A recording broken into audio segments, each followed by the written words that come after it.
Yo, what is up, guys? It is June 1st, and I'm recording this little video because I want to tell you guys kind of my plan for June with trading and how I am going to lock in and make sure I take the right trades, I be patient, I don't spend more than I get paid out, and I run up the 3 accounts that I have right now. Okay, so first of all, I'm basically done with school. I'm practically done. I only have a few more things I got to do, but I'm basically done.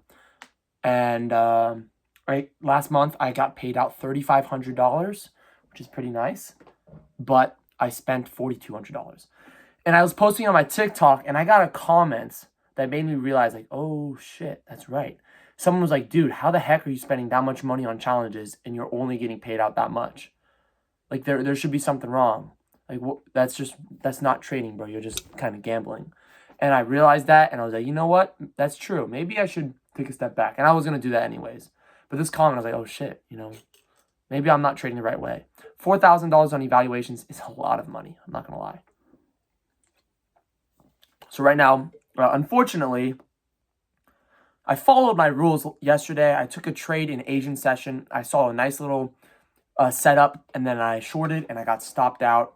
So I hit my daily drawdown on my 25K qualified. I've had it for like a month, and we have about $1,000 left of buffer, and we need 4 more days till a payout. We have a 50K zero. We lost $1,000 out of 2,000. So I'm back around break even for the account, but I have $1,000 of drawdown left, which means that if I hit that drawdown, I'll lose the qualified funded. So my goal is to build those buffers back up, maybe request another payout sometime next week. I just got to do well this week. And I bought an Alpha Futures premium account. I bought 2 of them. I blew one of them, and then I reset it. And then I ended up hitting the daily profit target on $1,500 out of $3,000 profit on the evaluation. So it's not real money yet. None of this is real money until you withdraw through a payout. And all I need is 4 more winning days on my 25K, which may be on average around $250 to $300 average trading win. And then I could request a $1,000 payout again. So I'm excited for that. I just have to really have to lock in if I want to get that payout. Because if I can get a payout, I'll have a little bit more money in my bank account. And if I can get a payout on 2 of my accounts, or if I can pass my premium, that's fine. I don't even really worried about the payouts. I just had to take good setups. And I feel like I'm so close. Because in May, I was kind of just trading. I just took a trade whenever I felt like it. I wasn't trading by the book. I wasn't taking the setup. I didn't have a checklist of things I needed in order to enter the trade. When you're in the trading markets, when you're trading, you don't trade to trade. You sit on your hands and you wait for the right setup. Like when you're playing a video game and you have a sniper shot, you don't just shoot to scare the guy off. You want to wait till the right moment, the right time, then you take the shot. Yeah, the more shots you take, the more likely you're going to hit him. But the more shots you take, the more likely you're also going to get burnt out. You're going to run out of ammo. Same thing with these funded accounts. If I keep buying challenges, blowing evaluations, resetting, I'm going to eventually run out of ammo, which the ammo in this situation is capital and money in my bank account. So I need to preserve my ammo. I don't have much ammo left, but I have 3 accounts right now that I'm working on.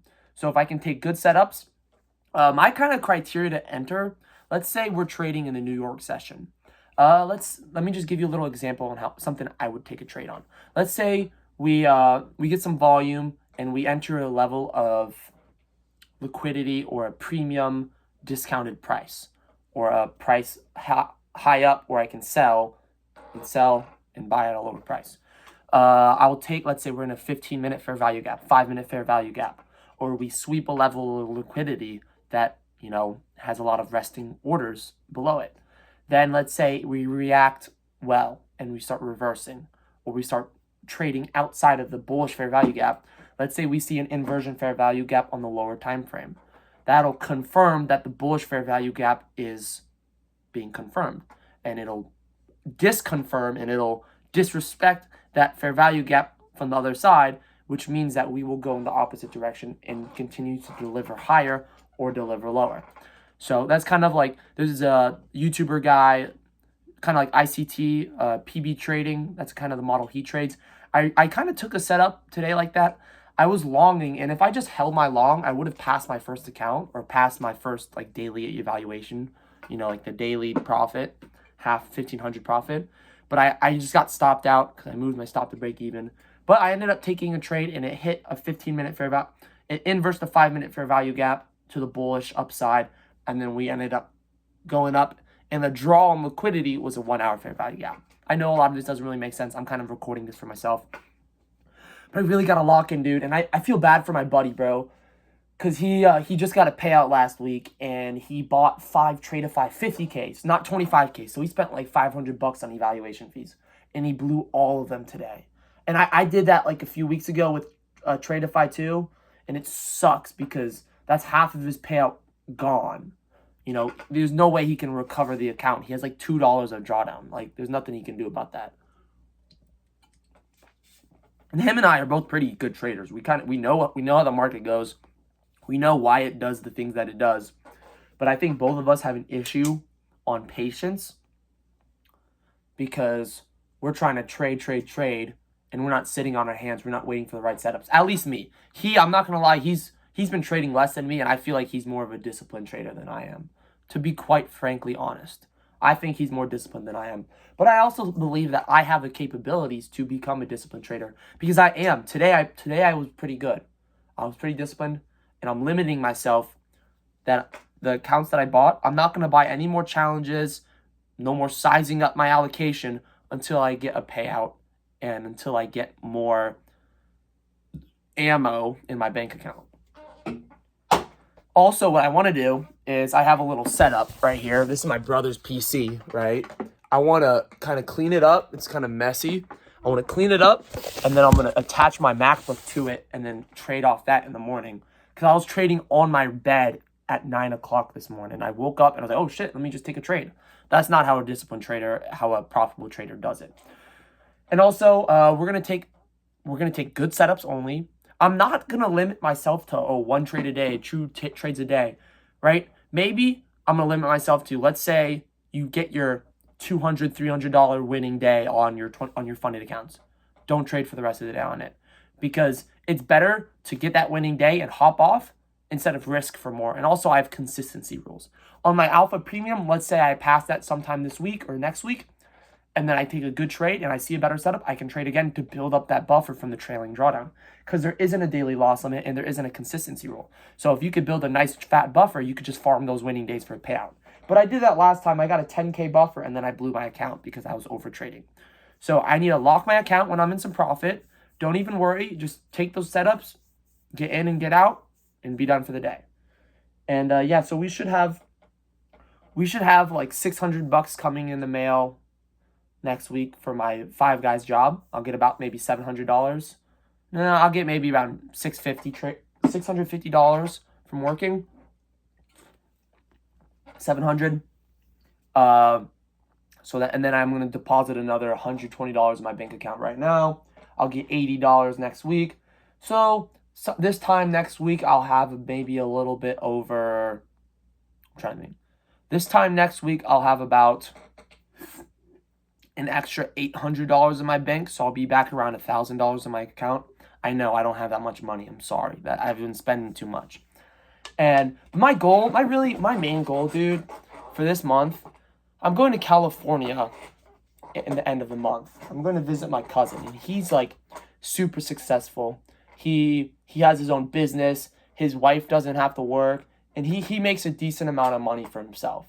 And yeah, he's like in his late 30s, but he's like my uncle, my mom's cousin. He's basically like my cousin. I look at him like my uncle, older brother figure guy, because I don't have an older brother. I have younger brothers, but I don't have an older brother. And my uncle is just super cool. Like, he bought me a necklace that was like, at the time, it was like $1,000. He just bought it. He was like, oh, Jack, you're visiting California. This was like 3 years ago. He's like, oh, let me just buy you a necklace. I got you, bro. And he pulled out like $800 from his bank account like it was nothing and just bought it. Like I know that's not a lot of money, but like, shit, dude, that's something for your nephew that, not even your nephew, your cousin's son, you're doing that. Like, that's just awesome. And I told him when I got my first payout, I did. And he's like, oh, I'm glad that you made a profit. Just be careful. That's what he told me. Because he doesn't really trade. He has some investments like in crypto. He's told me he's made a lot of money from that. He got into crypto and Bitcoin and shit back in like 2019. So he's been doing pretty well for himself. And he has his own businesses. But my goal, I'm not trying to put pressure on myself, but I want to build an account buffer and balance so that when I'm in California, I can request a payout and show him like, hey dude, like I know like you're doing your business. This is kind of my business. This is kind of what I do. So I want to request a payout. And if I could be eligible for a payout on all 3 of my accounts, I could withdraw like $4,000, you know? And that's pretty good. But I'm not going to get to that unless I be disciplined, take the right setups, be patient, sit on my hands, don't oversize. Because if sometimes I'll oversize, I'll be put in 2 minis or 1 mini, and it'll hit my daily drawdown, or it'll stop me out or blow my account, and then it'll deliver in the size that I wanted it to go. So if I just maybe size down to 5 micros or 4 micros on my funded account for my 25K, I'm going to do 3 or 4 micros, hit those $100 or $300 a daily profit, and I'm done. So I just got to make sure I'm being very particular about my setups, very particular about my entry model, my position sizing, and just trade when the conditions are right, when it's going to deliver, and don't trade when it's chopping around. Know when to hop off the charts. And yeah, dude, I think that June's going to be a very good month. My goal is to get a payout my goal is to just get 2 or 3 payouts. I'm not even trying to pass more accounts. My goal is just to withdraw money from the markets slowly. I don't care about the 5. I'm not going to get a payout every 5 days. I care about getting a payout. I want to get 1 payout on each of my accounts this month. And if I can do that, that'll be around $2,000 to $5,000 in payouts. So we'll see how it goes. I'm going to take it very slow, and we'll update you guys maybe in a week. And hopefully, I can record a video of me requesting a payout in California in my cousin's house and withdrawing that shit into cash in LARPing. No, I'm not going to do that. Shit's corny as hell. I'm not doing that. But I am going to try to withdraw some payouts, and I really want to withdraw a payout in California. That'll be so cool. But yeah, dude, that's it. That's all the video is. I'm not really going to talk about anything else. I just wanted to update y'all kind of what's going on. But yeah, dude, wish you all the best in June. Make sure to lock in. And also, let's make some money, dude. Let's get those payouts. Let's lock in. Because I know me and my buddy Diego, we're about to lock in. We're about to get hell of money. We are going to make out some payouts, and we're going to do well. So I'll see you guys in the next video.